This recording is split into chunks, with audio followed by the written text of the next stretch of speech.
When did you first decide that you weren't enough? Was it when you looked in the mirror and didn't recognize the person staring back? Or maybe it was quieter than that, less dramatic, more like a slow erosion. A comment that didn't seem harsh at the time, a comparison you couldn't unsee, a moment where someone praised something you weren't. That's how it starts, doesn't it? Not with an explosion, but with a whisper. And before you know it, there's a voice inside of you that only knows how to find faults. Keep watching, because by the end of this, you'll understand something sacred. Why you keep breaking yourself apart trying to be things you were never meant to be. And why the version of you that you keep fighting against is the one that's been trying to save you all along. You don't need another reason to be hard on yourself. You already do that without thinking. You remember mistakes more easily than victories. You apologize for things that don't require apologies. You shrink in situations where you should be claiming space. But the ache isn't in the action. The ache is in why you do it. And the truth most people don't say out loud is this. We confuse self-criticism with self-growth. Like pain is the way to earn worthiness. Like if we just hate ourselves enough, maybe that's how we'll finally change. But keep going. Because this isn't a video about staying the same. This is a quiet place to understand why the war inside of you was never your fault. We pretend we're not at war. It's subtle. We smile. We get things done. We talk to friends. But underneath, there's this constant trembling, a pressure to be better, smarter, prettier, calmer, funnier. Something erodes when you carry that demand silently. You start performing your life instead of living it. You present versions of yourself you don't even like just to win affection, attention, belonging, something. It's exhausting pretending that you're okay with all of the parts of you that others reject. But here's what no one says. Compassion isn't the opposite of growth. It's the soil it grows from. Stay with this thought because soon you'll see you're not failing at loving yourself. You were just taught the wrong language for it, and maybe that's the root of it. The things you heard growing up, the love you had to earn, the praise you only got when you succeeded, the quiet withdrawal when you failed. Your worth was attached to performance. Good grades, good behavior, achievements, they became love. Anything else? Silence. Distance. Disapproval. So you learned young that love is something you reach toward, not something that lands gently in your hands. When that's your foundation, how could you possibly look in the mirror and feel warmth? Of course you flinch. Of course you tighten. You were trained to believe that who you are isn't enough unless you're proving something. And emotional healing doesn't begin in light. It begins here, in shadow, in understanding where the fracture began. Sometimes the worst wounds don't scream. They echo. The echo of a moment when someone important dismissed who you were. The echo of always being the one who had to be strong, even when you were breaking. The echo of people telling you to be yourself while showing you they only liked the version of you that made them comfortable. And you carry those echoes in strange ways. You smile in rooms where you feel empty. Laugh when you feel like crying. Offer support when you're hollow inside. And maybe no one sees it, but you do. You live with the quiet punishment of believing every emotion needs to be justified. Every flaw needs to be fixed. Every feeling needs to be hidden. But what if it didn't? What if the only reason you think you're unworthy is because someone taught you to believe that mistakes cancel out humanity? What if you still deserve kindness even when you're scared?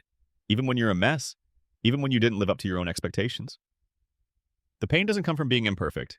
It comes from believing you're the only one who is. You're not. We all carry secret softness we don't know how to protect. We all carry rooms inside of us full of things we don't talk about. Desires we suppress.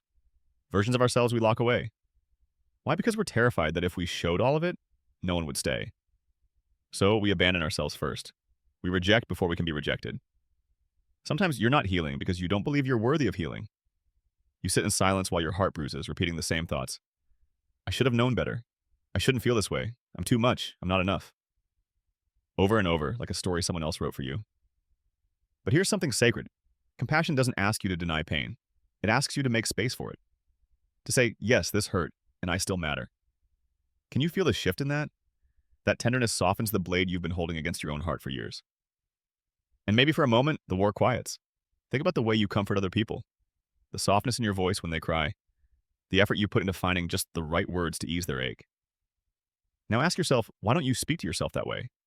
Why is the voice in your head the one that always finds what's missing, never what's whole? It's not that you don't know how to love, it's that you've forgotten you're allowed to include yourself in that circle. Self-compassion isn't indulgence, it's survival. Because when you spend your life expecting pain from every part of you that's not perfect, you start turning scars into identities. And then healing feels like betrayal. But it's not. It's permission. And when you finally give yourself that permission, not in theory, but in real whispers, real moments, you'll notice something strange. The world doesn't become softer, but you do. The judgment doesn't stop, but it stops defining you. You begin to notice, oh, I'm tired because I'm tired, not I'm tired because I'm weak. You begin to say, that hurt, instead of what's wrong with me that I'm hurting. That shift is tiny, but it's everything.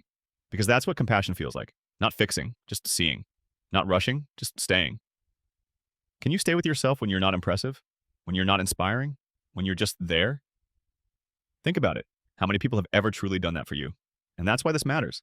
Because if you don't learn how to be there for yourself, you'll chase people who mimic your inner critic instead. You'll gravitate towards relationships that feel familiar instead of safe. You'll mistake intensity for intimacy. And maybe you've already done that. Maybe you've offered your softest parts to people who didn't know what to do with them. Maybe you've pushed away people who showed you care because it felt too foreign. That's the heartbreaking cycle. What we believe we deserve, we find evidence for. Not because it's true, but because it's familiar. And when pain is familiar, safety feels suspicious. Halfway into your healing, there will be a moment where you relapse into self-hatred. Where you say, nothing's changing, I'm still broken, I still hate who I am.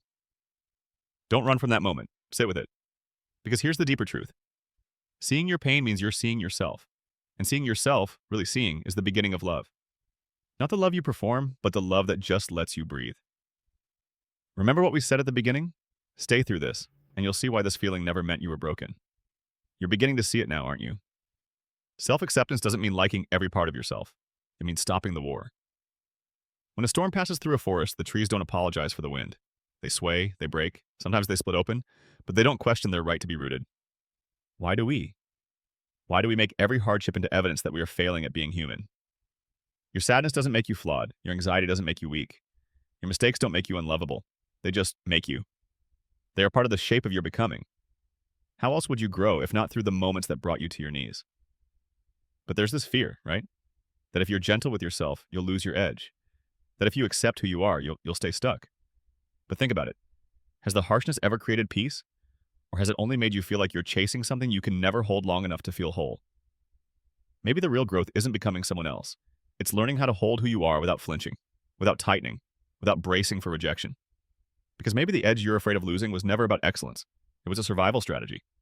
One you don't need in the same way anymore. Sometimes healing starts with silence. Not the numb kind. The kind where you stop arguing with yourself long enough to listen. You hear the real voice under the noise. Not the voice that tells you to be better. The one that's been quietly saying, please, let me be enough, since you were small. And when you finally acknowledge that voice, something shifts. Time slows down. You find yourself crying at things you never cried at. Laughing at nothing, wanting softness instead of victory. It's disorienting and tender and raw, but also honest, real. And these are the moments you realize that acceptance isn't the end of effort, it's the end of pretending. There will still be days when you slip back into old patterns. That's not failure. That's muscle memory. You spent years perfecting self-rejection. It won't unravel in a straight line. But slowly, the moments you choose kindness will multiply. The mornings you look in the mirror and don't hear judgment. The evenings you let yourself rest without guilt. The conversations where you speak up without apologizing for existing. Small things. Invisible victories. That's what self-love actually looks like. Not the big declarations, just a million quiet decisions. I'm still here. I'm still worthy. Even now. And sometimes this acceptance brings grief. Grief for the years you spent at war with yourself. For the love you chased outside of you that you never knew how to give to yourself. That grief matters. Let yourself feel it. Because buried inside of it is the most sacred truth. You were never unworthy. Not once. Not for a second. You were just too busy surviving to believe it. You're not fragile for needing reassurance. You're not dramatic for feeling things deeply. You're not selfish for choosing to protect your peace. You are allowed to stand in your own story without editing it for the audience. You are allowed to hold joy and sadness at the same time. To want love and still be afraid of it. To be healing and still hurting. You don't have to earn being okay. You only have to stop punishing yourself for being human. And maybe, and just maybe, when you begin to live from that truth, when you stop viewing your identity as a problem to solve, you'll see yourself the way people who truly love you already do. Not as someone to fix, but someone to hold. Not as a project, but a presence. Someone with light that doesn't depend on perfection. Someone whose softness isn't a weakness, it's a map back home. If you've made it this far, then maybe some part of you already understands that you're not broken, that your reflection isn't your enemy, that the voice inside of you that whispers for rest, for mercy, for love, it wasn't weakness, it was you, the real you, the one who's been waiting patiently through all the noise. And finally, maybe now, you're ready to hear them.